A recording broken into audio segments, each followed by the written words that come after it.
I'm Jen Taylor Skinner, and this is The Electorate. After the 2024 election, there was a familiar and frustrating question that resurfaced.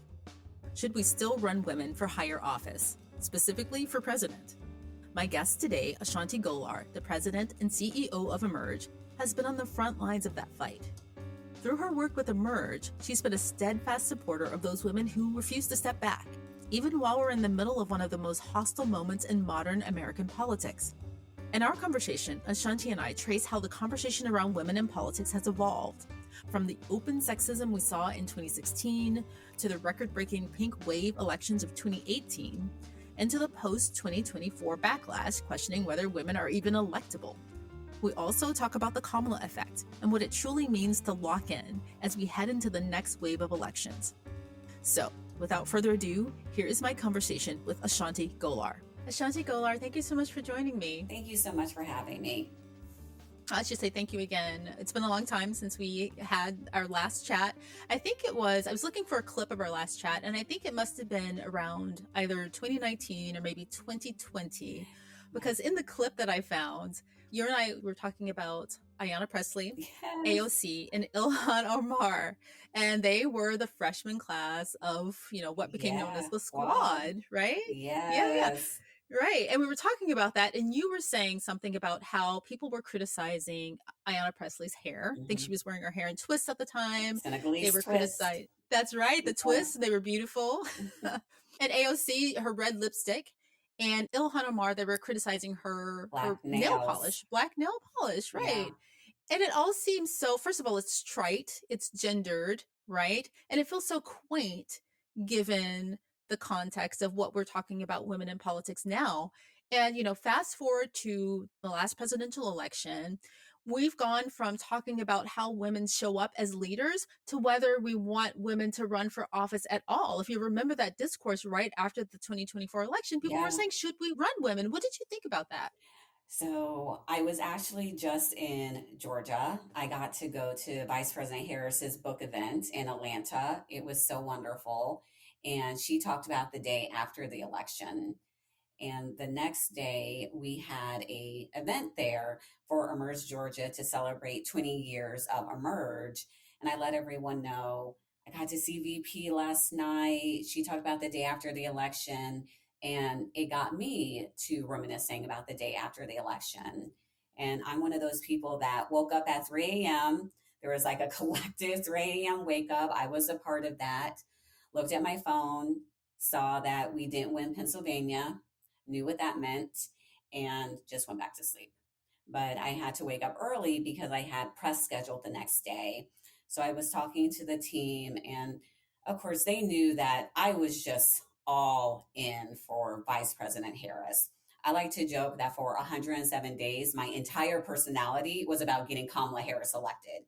I can take any conversation and make it about why we should make Kamala Harris president. And, they're like, we know it's hard. We can postpone some things. And I said, no, I want to do the interviews we have scheduled. I want to do more interviews because they're not going to ask me why she lost. I'm going to have to defend her. I'm going to have to defend women elected officials. I'm going to have to defend women candidates, because the question is going to be, should we continue to run women, especially in high profile races? And I was totally correct. Very first interview, very first question, should we continue to run women again? And my answer remains super simple. If women weren't electable, we wouldn't have any women in office. And we know that when women are in office, they introduce more bills, they co-sponsor more bills, they bring more money home to their district, they care about everybody. And as Democrats, we should be proud that in the 250 years of this country, between 2016 and 2024, we put up 2 women to be our nominee. And that's something that we're always going to have. 2 amazing, qualified, smart, talented women who would have led this country so well.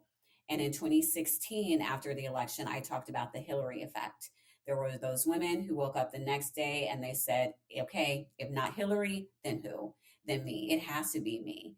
And we saw those women with the squad running. We got to see so many more women elected to Congress, including at Emerge. We had our first 5 members of Congress, which was exciting for me because I just wanted one. And I got 5. And now we have 13.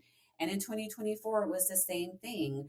We already had our plans to do a national signature training program, and over 100 women applied for 25 spots. We had to send so many women to do our programs across the country that we do. So, and I call that the Kamala Effect. Women are still running, women are still interested. And at the end of the day, right now, it's women who are leading this movement to save our democracy. And at Emerge, we saw over 400 women elected that year in 2024. So people were still voting for women. They know that we're really great candidates, and our work here at Emerge remains strong. So much in that. And first of all, I was one of the 3 a.m. women too. One of the first texts I got was from the East Coast, so it was really early for me. And one of my friends was saying, what happened? What happened last night?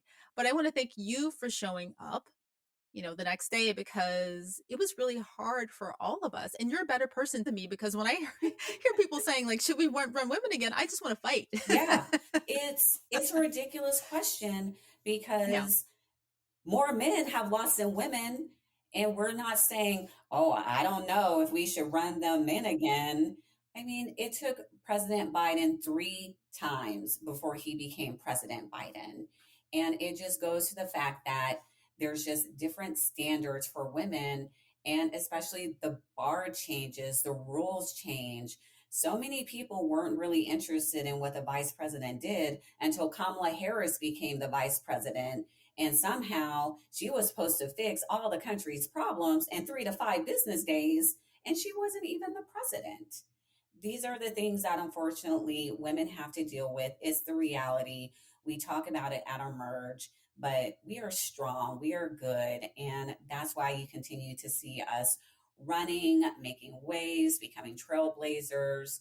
We're so excited about our women who are on the ballot in November, and we're going to have even more on the ballot next year in 26. So speaking of those 2 women nominees, Hillary Clinton and Kamala Harris, even the men around you will tell them those are probably 2 of the most qualified presidential nominees we've ever had. They will Mm-hmm. tell you that, right? Mm-hmm. But Mm-hmm. on to the people who are running in these upcoming elections. The political climate that we're in right now is not the same as when we had our first chat. We know that, right? That's Mm-hmm. a given. We don't have to go into the details of that. And things are really, really dark. And I would imagine that you're approaching potential recruits to go through Emerge, to become candidates, has changed quite a bit. Have you had to shift your recruitment strategy?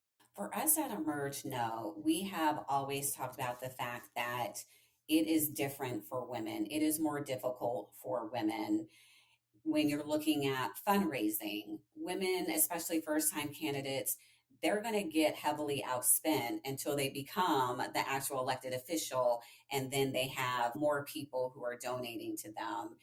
Is different when you look at the image. So many people think for a woman to be a great elected official, she has to have a husband, she has to have 3 kids, she has to have the dog and the picket fence, that you have to have that you have to have all of this educational background. Those things are real. And one of the things that is more prominent now, only because people are talking about it, is the violence against women. But we have to be honest, that has always existed. When we think about the suffragettes, yes, we just see the photos of them marching. They were harassed. Many of the women, their husbands had them committed. They were jailed when they were in jail and they wanted to do a hunger strike. They were force fed. It is real. The only thing that is different is that people are paying attention to the fact that it's more hostile for women. And because we do have social media, we have 24-hour news, people are seeing it more. But this really isn't new for women. So we have always talked to our alums about the climate that is going to be different, that you're going to be treated different. You're going to go to the door and someone may likely say, where's your husband at? Why are you doing that? Because those are real things that happen. people may not even come to your election night party because they're at the Deuce party because they think he's going to win. And then guess what? All the camera crews and everyone's going to have to come to your party because you have won. It absolutely is different. But I always say at the end of the day, the racism, the sexism, the misogyny, it is 100% real.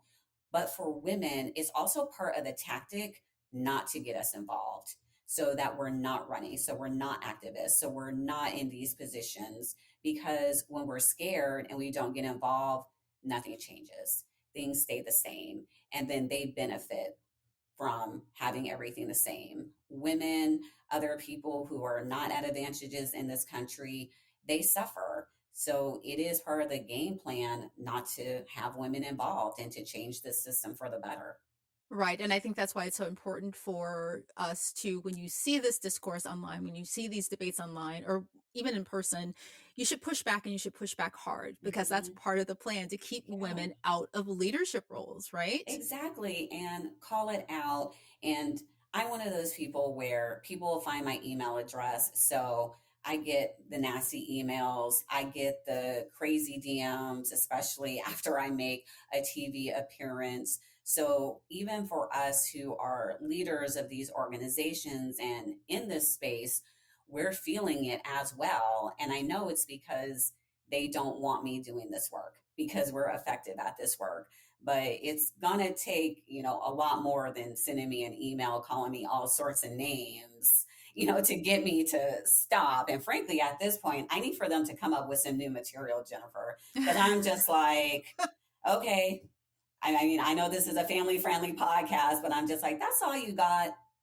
Block, delete, block, delete, block, delete. That's just what I'm doing. Right. You see, that's again, this is why I love you because you are focused on the work. Me, I'd be like, I'm going to fight you. And you have I've to got be, time today. and thank you for that because I'm just so very lucky and blessed to do this work during this time. It's super important. And I know that they're trying to distract us. And they were very clear it was going to be shock and awe the minute that they came in. And they just want us so overwhelmed that we can't do anything. And I absolutely do have to stay focused on this work. Yeah, I just have to commend all the women who are stepping up to run right now Mhm. because if you look at this news cycle, it just seems it's just overwhelming. And I have a little story to tell you. It was a couple months ago. I was in the playground with my kid and there was a woman who was sitting there. She was very clearly running for office. She had a little sandwich board, she had some papers, and she was just kind of like looking around nervously. And there were maybe a dozen families in the park, not a lot of people, but she was there and she was committed and she was, just sitting there waiting to talk to people and she'd go over and I could see how eager she was to tell them about her campaign. And I was just staring at her. So she probably thought I was weird. Because I was just like watching her, do her thing. And then she finally comes over and she gives me her flyer and we started talking. And she was so excited about running for office. She was so excited about our city. She had deep knowledge. She gave me some advice about my kids and going to Mm. school. And then I said, "Do you have any endorsements?" And she says, "I am an Emerge alum." And I was just like, Oh, wow. I I love was like, it. I know her. Oh, yeah. Yeah. I mean, our work out here, our Merge Washington team, they are just so great. We're excited about Erica Evans. That's one of our Emerge alums who has been doing such great things. And I got to meet so many of those women. I was out here, I'm actually in Seattle today, everyone. So I was Oh, out wow. here a few months ago. We did another 20th anniversary event, but we were also graduating a new cohort. So I got to be their keynote speaker. And graduations is my favorite Emerge event. Whenever I can go and just see and speak love and life into these women who chose Emerge to be a part of their political journey and they want to make change. And I get to learn more about them, their background, why they're running, the change that they want to make. It fills me with hope. And everyone, we just got some great candidates out here who are not scared, they're not backing down, they know what's at stake, and we're just so lucky to have these Emerge women who are running for office. So, what races and what emerged candidates should be on our radar right now? Tell us about those Oh races. my, so many. And I'm just saying that so many because I don't want to get in trouble when Ashanti didn't mention me. There's so many of y'all, just an entire podcast would be talking about all of our Yeah. alums on the ballot. But I have to go to Virginia. We're very excited about Abigail Spanberger. She's one of our Emerge alums. She was one of the first 5 members of the Congressional Caucus. So it's so great to see her running for governor, and I actually reside in Virginia. So I'm excited to be able to vote for her. I got my mail in ballot before I left. So I'm like, secure this right here. When I get back, I'm going to be filling that out. That's going to be just really great to see her trajectory. And I just even have to go to next year. We're excited about Deb Haaland, who's running for governor of New Mexico, and she was also one of our first 5 members of Congress. So to see both of them and their trajectory to running is absolutely great. Even on the federal level, we're excited about Mallory McMorrow, who is running for Senate in Michigan. She's an absolute superstar. I know a lot of people know her from when she went viral, when she wasn't going to take one of her colleagues in the state legislature lying about her and called her out on the floor. I'm excited about Erica Dueso, who's going to be running for mayor in a small town in Pennsylvania. Just so many alums, and just not those federal offices that I talked about, but really running for these state and local offices. Because when we drill it down, it's those offices that have the most impact on our day to day lives. Those are the people who are really shaping our lives with the stroke of a pen.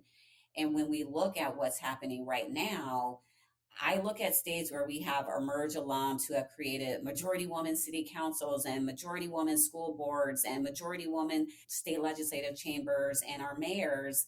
Part of the reason why they're faring this a little bit better than some states is because they have really good women elected officials, Emerge alums, who are keeping focused and know that, okay, this is hard right now. This is going to pass, but we have to do our best to combat what is happening at the federal level, which is why we need people paying attention to all of those state and local elected officials. Because when things are crazy at the top, those are the people who are going to keep communities, districts, cities running and really Right. Please pay attention, people. good. I hear this number floating around somewhere between 50,000 or 100,000 races just this year Yeah, alone, just this right? year alone. And overall, there's 520,000 elected offices in this country, everyone. And president, vice president, those are just 2. Congress, that's 535. The rest, those are statewide, those are local offices. Those are the people. And I like to tell this story because it gives context to how people think. I used to work in the Obama administration at the Department of Labor for Secretary Solis.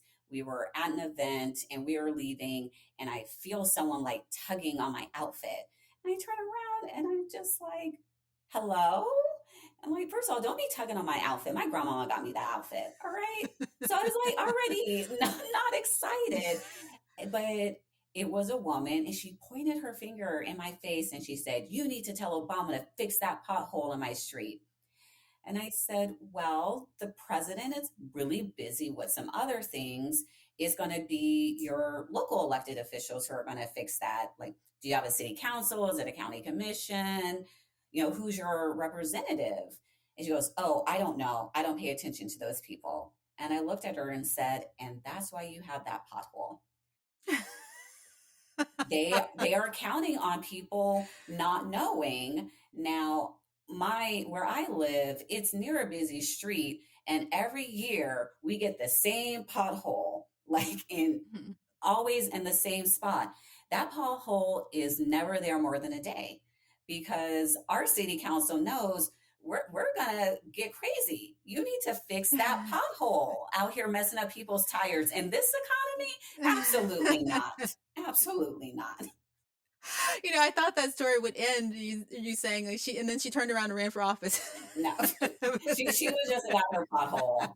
So luckily, one of the local leaders was there. I was like, I think you can go talk to this person. They can help you. I'm not an expert in potholes in your city. Yeah, yeah. So people pay attention to who's running your local races. Like we said, that's this year, not 2026. That's Yeah, important too. Not 2028. That's also important. But this year is really important because we're trying to hold on to the yeah. shreds of democracy that we have left. And I've been telling people lately, this is my shtick lately, is that if you'll remember a year ago from today, what were you doing? What were you doing to get Kamala Harris elected? Go back to your calendar, bring that energy now. Bring Hmm. that energy to 2025 because we've got some races to win, especially these gubernatorial races. Absolutely. Every year is an election year. There is always something. It can be the regularly scheduled elections. We're having so many special elections that are happening because things happen. And even if you're looking and you just can't find anything in your area or your state, that doesn't mean that you cannot help out in another state. People are always looking for volunteers. We live in a world where you can do so many things that are virtual.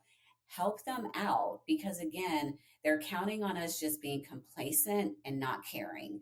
And that is what truly leads to the downfall of democracies. When the citizens, the population, the voters are just like, eh, Yeah. that is what they want. That's why I say look at your calendar because there were lots of people who were traveling across the country Yeah. last year just to Yeah. knock doors. I know this time last year, I'm fairly certain I was back in Georgia. I was doing some HBCU engagement for the campaign. It was the Spelman and Morehouse homecoming, and I was out there. It was just so great to be back because I did HBCU engagement when I worked at the Democratic National Committee in 2014 out in Georgia. Because just even then, I saw the potential in the state, so it was exciting for me to go back and see the investment that the campaign was making. Because me, I just had this little table and I had some pizza. And once the pizza was gone, it was gone. But you can take all of this information. But they had three large tents. There was music, there was so much energy. I had on my Harris Walls camo hat. Like I finally got a hold of one. And so many of the Yeah. kids were stopping me saying, I like your hat. I like your hat. I was like, great. Do you have your plan to vote? And they're like, oh, I haven't gotten it yet. Glad you like my hat, but I need you to make that plan to vote. So how can women, if they want to run for office, how can they get in touch with Emerge? How can they sign up for training? Yes, we are in the middle of recruitment season. You can go to our website, emergeamerica.org, 365 days a year to find out about all of our training programs. We have national training programs, we have state training programs. If you are a Black woman elected official who wants to run for higher office, we have our Seated Together program. If you're thinking about running for judicial seats, we have Gavel In to help women become judges. I'm so excited that we have over 100 judges in the Emerge network. We have Emerge Rising. We actually created that program for formal federal workers who wanted to continue their servant leadership and run for office. It's been a very successful program. We have another one of those coming up. And of course, we have our Step Forward programs. And that is for those women who, you're kind of dipping the toe in the water, you're testing it out, but you're really not sure. We give you a 101 of everything that you need to think about when running for office. And of course, we want you to take an Emerge training program if you do. I didn't know you did judges too. We do everything. We do everything. Okay. We have that law enforcement piece is extremely important, the women in law enforcement Mhm. piece. So for us, it's the sheriffs, it's the judges, it's the DAs, it's attorneys general, extremely important right now. We're excited that we have two AGs in the network, Andrea Campbell in Massachusetts, Charity Clark in Vermont. And as we're talking about all of these legal cases, it's our AGs that are really at the forefront. They are our first line of defense. So don't sleep on your AG races. Don't sleep on the AG races. Don't. Yeah. But I do want to talk about those gubernatorial races because Mm-hmm. as we've seen, governors are really, really important. And if you watch that, I think was it last week when Abigail Spanberger was Oh, debating? Winsome Lord. I, I'm not gonna lie. I put on my Instagram stories. I am a huge supporter of Black women as a Black woman, but I said sometimes you just can't root for everybody that's Black. And that was just, oh my goodness. Not in this case. Not. And No. so, by the way, if anybody's listening, we're talking about Winsome Earl Sears. I think that's her full Yes, name, right? yes. The Republican candidate in Virginia for governor. Yeah, the current lieutenant governor of Virginia, just absolutely, she just kept speaking over Abigail. Abigail couldn't even talk about really all of the great work that she wants to do. But I will say, Abigail's team, they put out a great ad pretty much the next day where I guess Winston is at some rally and she's trying to mimic Kamala and she's like, I'm speaking, I'm speaking. And it shows all the times that she interrupted Abigail. And the voice for the ad says, yes, we know that you're speaking and we don't like what we're hearing. So it was an A+ ad. That's a great ad. One of the things that I'm constantly reminded of when I'm watching this news cycle, the political news, particularly the mainstream media, is that they are just like the rest of us, or not like me, but they're like the rest of the public in that the mainstream media, they have people who are racist, they have Mm-hmm, people who are sexist and mm-hmm, misogynist and ageist and all the things. They don't live in a special bubble that mm-hmm, insulates them from the biases that mm-hmm, inflict the rest of the public. And we saw that in the mm-hmm, 2024 election cycle with the narratives that came out about Kamala Harris. mm-hmm, And I was wondering how you deal with that with emerge candidates, emerge trainees, how to deal with the media mm-hmm. to make sure that they can control you can't really control the narrative, but how Yeah, to deal with them. it is a huge part of the training. I will tell you, if the alums could set the curriculum, literally the first things that we would talk about is fundraising and dealing with the media. So we do practice interviews, we do debate prep, we do the stump speech, we talk about social media, all of those things that really encompass the communications piece. And it's really important we say be your authentic self is a huge part. If you know that there's something out there, get ahead of it, talk about it. I like to say it's like that scene in 8 Mile. If anyone's seen that movie where Eminem, like at the rap battle at the end, he just like calls out everything so nothing can be said about him. Yeah. Absolutely get ahead of it. But you have to know people will distort your image. They will try to characterize you as something that you are not. And we teach them how to deal with it. We would love if, politics was all sunshine, rainbows, and lollipops, but with us and our curriculum, it's all rooted in reality. We demystify what it takes to run for office, but we're real about it. We're not going to sell some fairy tale that's you just decided to run for office and everything in the universe is going to align. You're going to get an inheritance so you won't have to work, and the kids are behaving properly, and oh my gosh, the perfect seed opened up. That isn't reality at all. But I will say in the 2020 election, and I will say in 2024, Vice President Harris gave a masterclass in how to deal with it. And even watching her interviews right now on the book tour, she is continuing to give a masterclass of the fact that people are going to come for you. They will question your integrity, but you stand firm. You know that you're doing the right thing, and you're not going to get everyone to like you, but you will have those people who are there, who support you, who are going to vote for you, and who will have your back.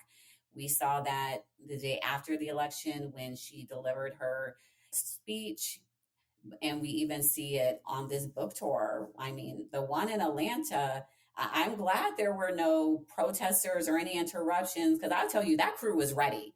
Like they were ready to defend Kamala Harris. Yeah, yeah. She mentioned this in her book 107 Days about the K Hive, right? Mm-hmm. And about how that's just an extra level of support that most all candidates. I've never seen a candidate that had people online ready to defend them against, misogyny and Yeah. racism. So they don't all have that. And it's one of the things we love about Emerge is our alums call it the sisterhood, but we call it the network because it's a network of support. And there will be women who have run for office, not won. They'll come and do the Emerge program and they will say to us, this is what I was missing. I didn't have the network. I didn't have the people that I could call on day one and say, I decided to run, and they're going to get super excited. The people who are going to be there when I do my campaign announcement, the people that I can text to say, okay, the TV news has finally taken notice of my race and they're going to interview me. What outfit do I wear? Those are things that we love that we can give our alums because not everyone has it. And I do have to say, just kudos to the K Hive, but also kudos to Rhonda Fox, who was the vice president's director of her women's outreach. I don't think a lot of people know that was the largest women's coalition in history of campaigns.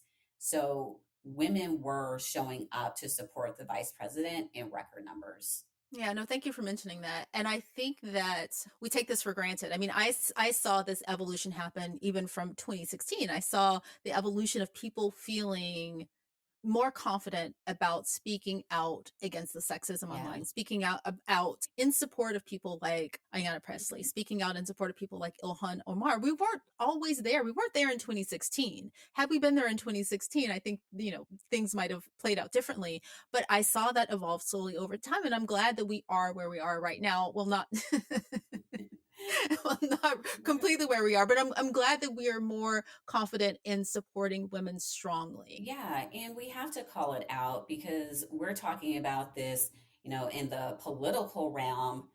Women deal with this everywhere, everywhere. So it's not new. So we have to call it out, support these women no matter what. If they're teachers, if they're elected officials, if they're business leaders, if they're people who are working in the service industry, women unfortunately get this treatment where people just think, particularly some men, that they get to treat us however. And we got to stand up and support one another because unfortunately, when you do have Orange Kinkles in the White House, he is trying to normalize it. And we have to remind people that this is not normal.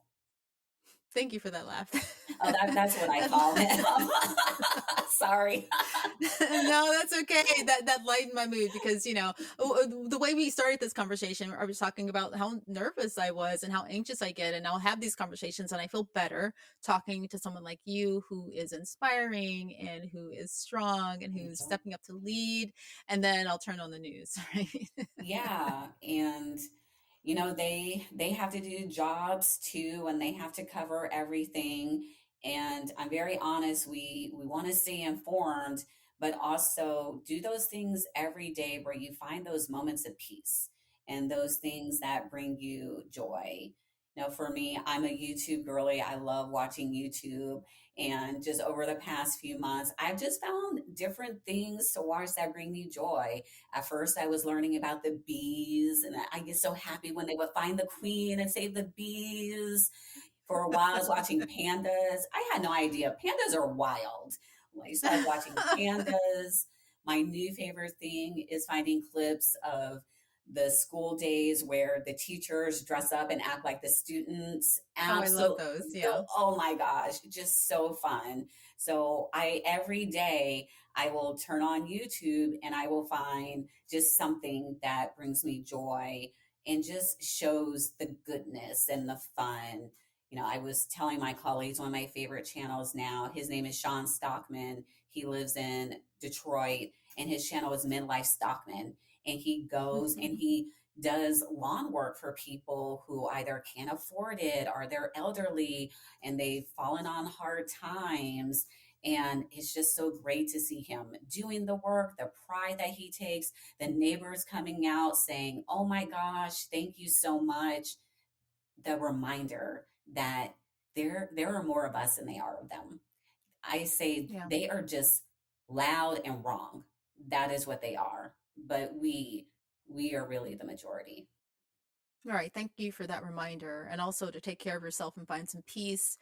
Get back in the fight. You can't fight unless you're fueled. Hmm. So, I'm sipping on my what coffee, y'all, during this interview. you said, there you go. There you go. I'm going to get mine after this. But, as someone who's in the trenches all the time, every day, when you are refueled and you're ready to fight, what's your call to action for people right now? What do you advise people to do, especially if they're scared and they don't Yeah. know what to do? Find the one thing that you can do that is manageable for you. I started talking about this earlier this year because people are like, why aren't we protesting? Where's the million woman march? We had this after 2016, we had that. It's a different time. I knew that it was going to take a moment because this one, it cut deep. This loss really cut deep. And I'm not going to lie, it's, almost a year later and my spirit still isn't settled about it. If I'm being real honest, and I knew there were going to be the women who stepped up and immediately ran the Kamala Effect. I knew that there were going to be the women who just needed to go home for the holidays and just cuss out their MAGA family members real good, and then they were going to be ready. I knew Inauguration Day was going to hit hard because it was going to become real. And I knew once we approached that 100 days, that's when the energy was going to start to shift. And the 100 days ended up being really special for us because we didn't plan it this way, but our 20th anniversary gala was on the 100 days. And we actually got the vice president to come and deliver the keynote. And it was her first public remarks since leaving office. That was really special. And one of the things that she said, lock in everybody. She said so many things, and we have the event up on our YouTube if anyone missed it. We got to lock in. So that can be, are you just able to phone bank for Abigail in Virginia? Even 10 minutes, that's something. Are you the parent who's going to draft the email for the PTO telling the school board you're not happy about what's happening? And then you just send it to all the other parents and they can edit it, and you've pulled everyone's name and email address, and all they have to do is hit send. If you're a person of faith who goes to church every Sunday, are you letting everyone know that you will be there a little bit earlier? Are you going to stay late so you can talk about what's happening in the community?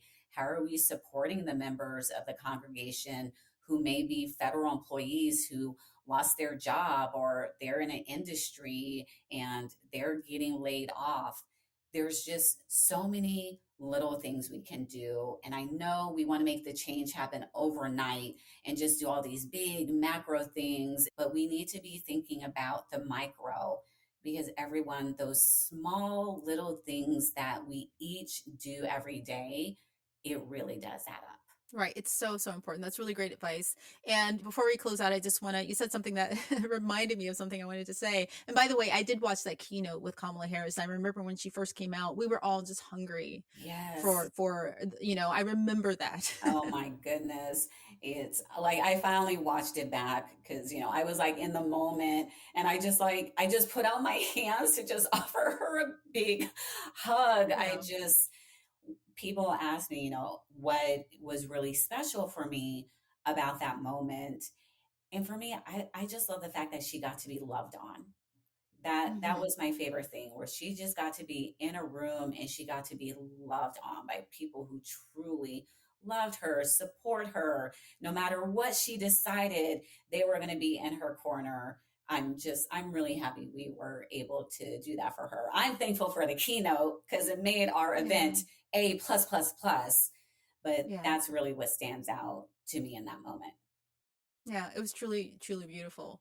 But people have been asking this whole time, where are the Black women? We are Or where there. are the women? And yeah, I mean, I was gonna say I Yeah. know where they are because I talk to them all Yeah. the time. They're doing the work. They're Yeah. getting women to run for office. Hmm. They are doing they're arguing cases before the Supreme Court. Yeah. They're doing all the things, Hmm. right? So I just wanted to put that out there. They absolutely are.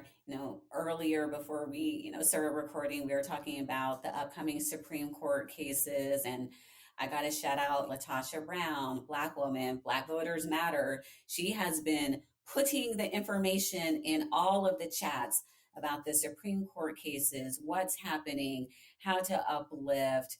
Black women were still doing the work and out there in the community because we absolutely know we have to. Like everyone else, yeah, we were tired after the election. Some people just wanted to throw their hands up and be like, I'm done, go save yourselves. But we knew that, like the vice president said, we were going to have to lock in, and Black women absolutely are locked in.